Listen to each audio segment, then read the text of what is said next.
Hey, welcome into the Big Ten Huddle. I'm JR. That's Zach. We are talking Big Ten championship game. Great news for the Big Ten as the two undefeated teams in the conference, the number one and number two team in the nation, and that's not changing anytime soon. Texas A&M lost, suckers. All right, sorry.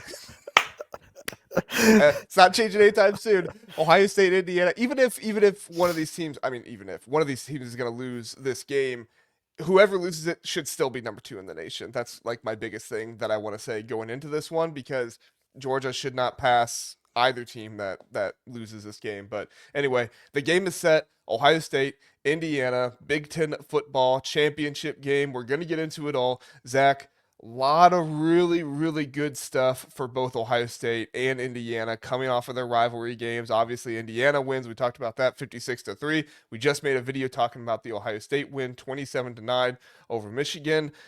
Both these two teams look pretty unstoppable at this point. Indiana, you can kind of try to take away some things, but even if you take one thing away, they're going to do something else. Ohio State, you can try to run on them a little bit to start the game. You can find some success here and there, but they are just so quick at to adjusting and being able to find themselves and find ways to beat teams. Not just find ways to beat teams. They just beat teams at this point. Mhm. What is your biggest thought going into this Ohio State Indiana game? I think I want to see if Indiana can break through against a team that can challenge them up front. Because I do think we have seen over the past 2 years that Indiana does struggle with teams that You're are you're saying heavier. challenge them up front on the offensive line, Yeah, correct? Yeah, sorry. offensive and defense, like on both Yeah. sides of the ball. Particularly offensively, I think they like if you look at Oregon, you look at Iowa, Penn State, Wisconsin this year. I'm not saying that they were bad. They won those games. They beat Oregon on the road. A lot of that, though, uh, you did see cracks, maybe not cracks in the armor necessarily, but you did see their efficiency dip way down in those games. Now, to Mendoza's credit, to their receivers' credit, to their offensive line's credit, they persevered and they've played well. But now you've got to play maybe the best uh, defensive back seven in the country with a first round defensive tackle and a couple of really good defensive ends. And I I am not saying I'm not ready to give a pick on this game yet, but I think that's the big question is can that running game be sustainable against that defense? And can Mendoza make good, quick decisions that keep Indiana going and keep their efficiency game going? Because if they get multiple three and outs early in this game, that could really spell doom for the Hoosiers. Yeah, I think my biggest thing to look for in both these games is number one, Indiana's ability to run the ball against this Ohio State defense because Ohio State is so good, obviously, at stopping the run, and Indiana has struggled a little bit. Iowa, Oregon, Penn State, and Wisconsin, but all four of those games had sack adjusted yards that you have to look at a little bit too. And the Iowa game, they ran for 116, 3.3 yards per carry, sack adjusted, and the Oregon game 120, 3.3 yards per carry. In the Penn State game, 125, 4.5 yards per carry. And then in the Wisconsin game, 112, 3.5 yards per carry. So none of those are bad. Like, it's not like, Mhm. Indiana came out and played badly. It's just those were some teams that were able to give Indiana's running game some struggles. But what happened in those games is Fernando Mendoza came up with a game winning drive. The wide receivers came out. Charlie Becker, obviously, against Penn State, and then Omar Cooper Jr. against Penn State as well. We saw Elijah Surratt come back against Purdue, and he looked amazing. He looked like he was, coming off just fine of that. And so the biggest thing here is if Ohio State is able to stop Indiana's run game, what does Fernando Mendoza look like? Because you pointed out in the Ohio State recap video of Michigan, it's that Fernando Mendoza is the type of quarterback who might be able to get Ohio State's secondary a few times because there were some things that were open over the middle in that Michigan game. And Caleb Downs has said it himself. that's where that's where their defense is at their weakest. Now, Fernando Mendoza is not Curtis Rourke. Curtis Rourke was known for throwing over the middle a lot. Fernando Mendoza throws to the outside a little bit more, but I do think Fernando Mendoza is a smart enough quarterback, obviously a good enough quarterback, and then his athletic running ability, which catches you off guard, is going to be huge in this game as well. As Ohio State obviously did a really good job of containing Bryce Underwood.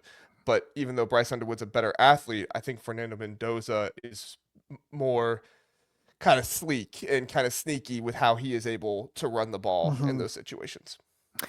Yeah, I mean, this might sound like a dig, and I don't mean it as such.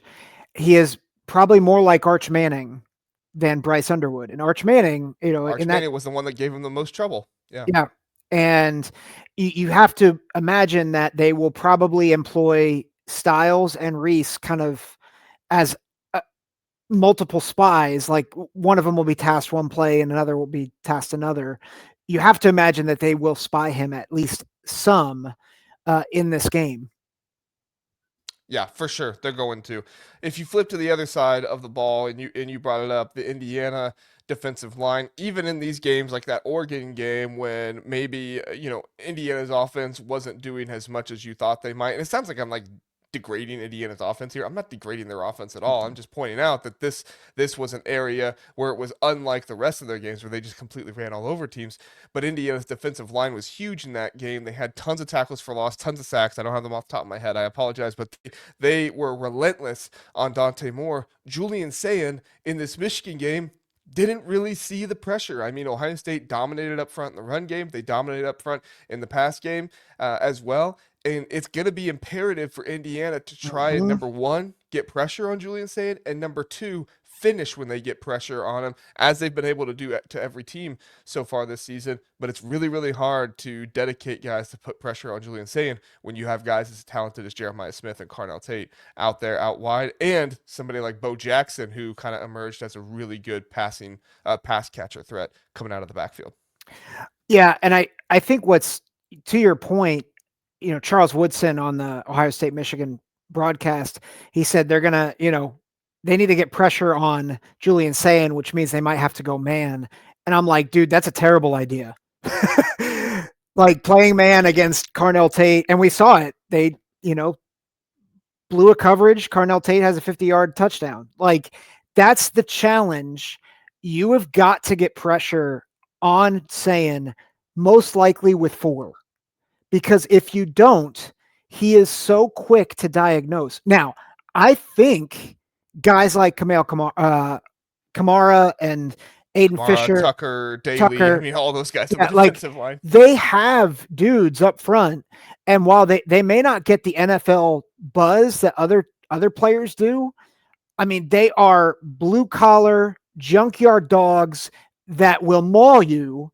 And like I think you will see the most pressure on Julian Sayin in this game.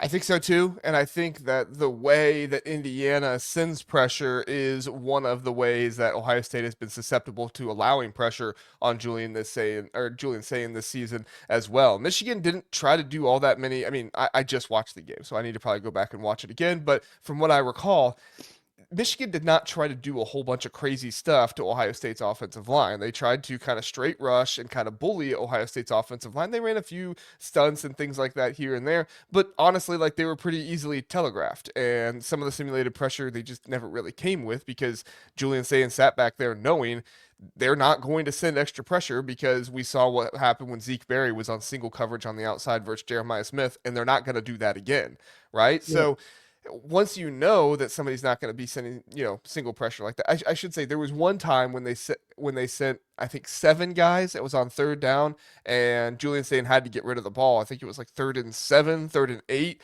Yep. and Max Clare only caught it for like 5 or 6 yards. But even in that situation, you send all of them. Julian Sayin still completes the pass. It's just it was short of the first down marker.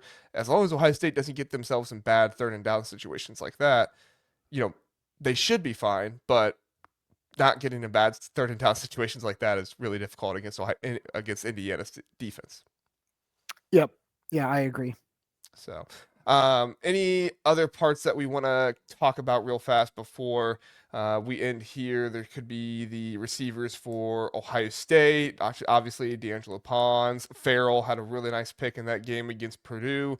And then the secondary of Ohio State with Caleb Downs. Igbinosun played really, really well against Michigan. Helped out a lot in the run game. Also had some good coverage out there. I think he had one penalty, but, with a guy like that, it's one penalty. It's fine.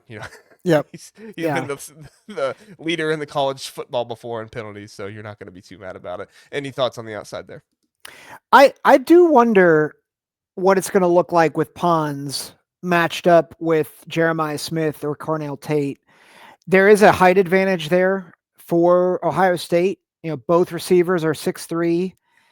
Pons is 5'9".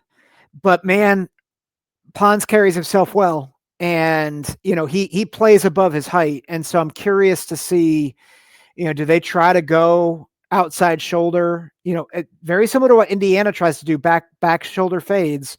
And I think on the other side, Elijah Surratt, Amar Cooper, like they are the best at those back shoulder fades. And I think that is going to be an interesting matchup. Igbinosun is a tall corner. He's long, but I'm curious, like how many times do they get him one-on-one where he is just a little too physical and gets a penalty to your point earlier. So I think those battles outside are going to be really, really fascinating. For sure. I mean, these are the two best teams in the country. There's no doubt about it in my mind. When you pull up on CFB graphs, the matchup between them, both of them are basically top 10 in everything. There's a few things here and there where, they're not top 10 at, but it's not anything super substantial. Like Ohio State is barely top 50 in field position. Indiana's barely top 30 in that. So we could nitpick field position if we want to, but that is such a thing that's just kind of determined on the game a little bit and how things go. So it's going to be a great game. We'll obviously preview it and give our predictions more later on before the game, but just wanted to come on here, talk about how the Big Ten championship game is set. It's going to be great, and we're really looking forward to it. Zach, any final thoughts? It is the first time we will have a 1 versus 2 matchup in the Big Ten championship game. That's awesome. It's going to be phenomenal. The SEC bias has never allowed it until now. Yep. Yep. Watch Georgia somehow jumps to number 2 this week, and you're like, what the heck is going on? Gunnar Stockton threw for 70 passing yards. Oh, no. There's no way that they can just – well, especially – did you see what Miami did to Pitt today? I did not. I only was watching the Michigan-Ohio State game. Yeah. Well, I'll just put it this way. Pitt lost – I think they scored 7. They put up 42 on Georgia Tech. Georgia put up not a 16 on Georgia Tech. I know transitive property. I know, Yeah. but also like Yeah. Also, the SEC sucks right now. Yeah. Just had to get that in. Vanderbilt's about to lose to Tennessee. Well, it's early. So it's first quarter, but you know what I'm saying? Yeah. They're down right now. They are losing, I guess I should have said. Yeah. So I'd probably just jinx them. So sorry about that. That's all right. Well, Diego Pavia can come back and have his little Heisman moment against 3-loss Tennessee team. And if Diego Pavia wins the Heisman, I mean, the award just can't be taken seriously anymore if you have Diego Pavia win the Heisman. Yeah, it's his Heisman moment's losing 30-14 to Alabama. Final question. Winner of this game is winner of the Heisman? Yes or no? It's interesting. I think so. But Ohio State, like, what's Jeremiah's stat line is my question. Because I think there is a possibility. One of 3 things could happen. One, the winning quarterback could win it. And I think that's most likely. But if Jeremiah Smith has a bonkers game, like 200 yards, 3 touchdowns, like I think you could see him win it. Or I think you could see 2 very decent games. So like Jeremiah gets 100 and a touchdown. Julian Sayin has like 240 yards. And the votes get split between Jeremiah Smith and Julian Sayin, and a dark horse candidate wins it. Jeremiah Love. I think he'd be the one that could. But I think if Indiana wins the game, it's Mendoza. Like Mendoza's the leader in the clubhouse. I don't care what he did against Purdue. Like it's Purdue. They stink. I think Mendoza can win it, win or lose for Indiana. I think I think Ohio State has to win it for Julian Sayin to win it. Yes, I 100% agree. Yeah, with both of and those takes. and I don't think Jeremiah. I mean, obviously there's always a possibility, but I don't think Jeremiah Smith will go for over 200, 3 touchdowns. Number one, every team just seems to leave Carnell Tate in single coverage, and Julian Sayin obviously really likes that. And then number two, I don't think Jeremiah Smith is enough of, and I'm not saying enough like this is bad of him because it's not bad. It's better for the team. But I don't think he's enough of one of those guys that is like, you have to throw me the ball. Like Yep. he is whatever is best for the team type of guy. And obviously that wins you more games, but it's not going to win Jeremiah Smith the Heisman. Mm-hmm. So, agreed. All right, everybody. Looking forward to this game. Let us know your comments down below. What do you think about the game? We did a recap of Indiana and Purdue on Friday night. We just did a recap of Ohio State and Michigan. Go ahead and watch that if you would. And we appreciate you being here. Give us your thoughts on what's going to happen in this Big Ten championship game. If you have any early score predictions, we'd love to hear them.